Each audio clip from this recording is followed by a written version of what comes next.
Hi ಎಲ್ಲರಿಗೂ, ಇದು Tuesday vlog. ಬೆಳಿಗ್ಗೆ ಎದ್ದ ತಕ್ಷಣವೇ ನಂದು ಇವತ್ತು ತಿಂಡಿ ಮಾಡೋದ್ರಿಂದ ನಾನು ದಿನಾನ ಶುರು ಮಾಡಿದ್ದೀನಿ. ಇಲ್ಲದಿದ್ದರೆ ಬೇರೆ ಏನಾದರೂ ಜ್ಯೂಸು ಆ ಥರದ್ದು ಏನಾದರೂ ಕುಡ್ಕೊಂಡು ಆಮೇಲೆ ತಿಂಡಿ ಶುರು ಮಾಡ್ತಿದ್ದೆ. ಇವತ್ತು ಬೆಳಿಗ್ಗೆನೇ ತಿಂಡಿ ಶುರು ಮಾಡಿದ್ದೀನಿ. ನೀರು ದೋಸೆ ಮಾಡೋದಕ್ಕೆ ಎಲ್ಲ ರೆಡಿ ಮಾಡ್ಕೊತಾ ಇದ್ದೀನಿ, ರುಬ್ಬಿ ಎಲ್ಲ. ಹಾಗೆ ಬಿಸಿನೀರು ಕೂಡ ಬಿಸಿನೀರು ಹಾಲು ಎಲ್ಲ ಕಾಯಿಸ್ಕೊಂಡು ಸೈಡಿಗೆ ಇಟ್ಕೊಂಡು ಆಮೇಲೆ ದೋಸೆ ಮಾಡ್ಕೊಂಡ್ರೆ ಆಯಿತು ಅಂತ ಎಲ್ಲ ಮಾಡ್ಕೊತಾ ಇದ್ದೀನಿ. ಇವಾಗ ನೀರು ದೋಸೆ ಮಾಡ್ಕೋತಾ ಇದ್ದೀನಿ. ಅದರ ಜೊತೆ ತಿನ್ನೋದಕ್ಕೆ ಅಂತ ಚಟ್ನಿ ಮಾಡಿಲ್ಲ, ನಾನು ಕಾಯಿ ಚಟ್ನಿ ಏನೂ ಮಾಡಿಲ್ಲ. ರಸಮ್ಮನ್ನು ಮಾಡಿದ್ದೆ, ಅದನ್ನ ಜೊತೆನೇ ತಿಂಡಿ ತಿಂತಾಯಿದ್ದೀನಿ. ಹಾಗೆ ಕಾಳನ್ನು ಕೂಡ ನೆನೆ ಹಾಕಿದ್ದೆ, ಸಲಾಡ್ ಮಾಡ್ಕೊಳ್ಳೋಣ ಅಂತ. ಕಪ್ಪು ಕಡಲೆಕಾಳು, ಅದನ್ನು ರಾತ್ರಿಯೇ ಹಾಕಿದ್ದೆ.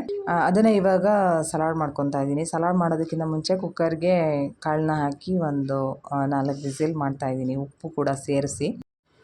ಕಡಲೆಕಾಳು ಬೇಯೋದ್ರೊಳಗಡೆ ಈಚೆ ಅನ್ನಕ್ಕೆ ಕೂಡ ಇಟ್ಕೊಂಡಿದ್ದೀನಿ. ಬಾಯ್ಲ್ಡ್ ರೈಸ್ ಮಾಡ್ಕೊತಾ ಇದ್ದೀನಿ. ಬಾಯ್ಲ್ಡ್ ರೈಸು ನೀರು ಕುದಿ ಬಂತು, ಸೊ ಹಾಗಾಗಿ ಅಕ್ಕಿನ ತೊಳೆದು ಹಾಕ್ಕೊತಾ ಇದ್ದೀನಿ. ಹಾಗೇ ಸಲಾಡ್ಗೆ ಬೇಕಾಗಿರುವಂತಹ ತರಕಾರಿನ ಕೂಡ ಹೆಚ್ಕೊತಾ ಇದ್ದೀನಿ. ಈ ಥರ ಸಲಾಡ್ ಮಾಡಿಕೊಂಡ್ರೆ ಹಾಗೆ ತಿನ್ನೋದಕ್ಕೂ ಕೂಡ ಚೆನ್ನಾಗಿರುತ್ತೆ, ಹಾಗೆ ಊಟಕ್ಕೆ ಕೂಡ ಚೆನ್ನಾಗಿರುತ್ತೆ. ಕಡಲೆಕಾಳು ಕೂಡ ಬೆಂದಿದೆ, ಅದನ್ನು ಕೂಡ ಸೇರಿಸ್ಕೊತಾ ಇದ್ದೀನಿ. ಅದಕ್ಕೆ ಮೆಣಸಿನ ಪುಡಿ ಹಾಗೆ ಲಿಂಬು ಹಾಗೆ ಸ್ವಲ್ಪ ಉಪ್ಪನ್ನು ಸೇರಿಸ್ಕೊಂಡಿದ್ದೀನಿ. ಇಲ್ಲಿ ಸಾಂಬಾರಿಗೆ ಅಂತ ನಾನು ತಂಬುಳಿ ಮಾಡ್ಕೊತಾ ಇದ್ದೀನಿ.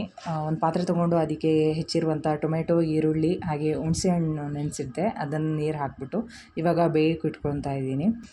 ಮಸಾಲೆಗೆ ಅಂತ ನಾನು ಇಲ್ಲಿ ಕಾಯಿ ತುರಿನ ತೊಗೊಂಡಿದ್ದೀನಿ, ಹಾಗೆ ಬ್ಯಾಡಗಿ ಮೆಣಸನ್ನು ತೊಗೊಂಡಿದ್ದೀನಿ, ಹಾಗೆ ಧನಿಯಾನ ಹಾಕ್ಕೊತಾ ಇದ್ದೀನಿ, ಜೀರಿಗೆನ ಹಾಕ್ಕೊಂಡಿದ್ದೀನಿ, ಹಾಗೆ ಒಂದು 6ರಿಂದ 7 ಮೆಂತ್ಯ ಕಾಳನ್ನು ಹಾಕ್ಕೊಂಡಿದ್ದೀನಿ. ಹಾಗೆ ಕಾಳು ಮೆಣಸನ್ನು ಕೂಡ ಸೇರಿಸ್ಕೊಂಡು ಚೆನ್ನಾಗಿ ನುಣ್ಣಗೆ ರುಬ್ಕೊತಾ ಇದ್ದೀನಿ. ಈರುಳ್ಳಿ ಟೊಮೆಟೊ ಚೆನ್ನಾಗಿ ಆದಮೇಲೆ ರುಬ್ಬಿರುವಂಥ ಮಸಾಲೆನ ಸೇರಿಸ್ಕೊಂಡು ಅದಕ್ಕೆ ಎಷ್ಟು ಬೇಕೋ ಅಷ್ಟು ನೀರನ್ನು ಸೇರಿಸ್ಕೊಂಡು ಉಪ್ಪು ಸೇರಿಸ್ಕೊಂಡು ಕುದಿ ಬಂದರೆ ತಂಬುಳಿ ರೆಡಿ ಆಯಿತು.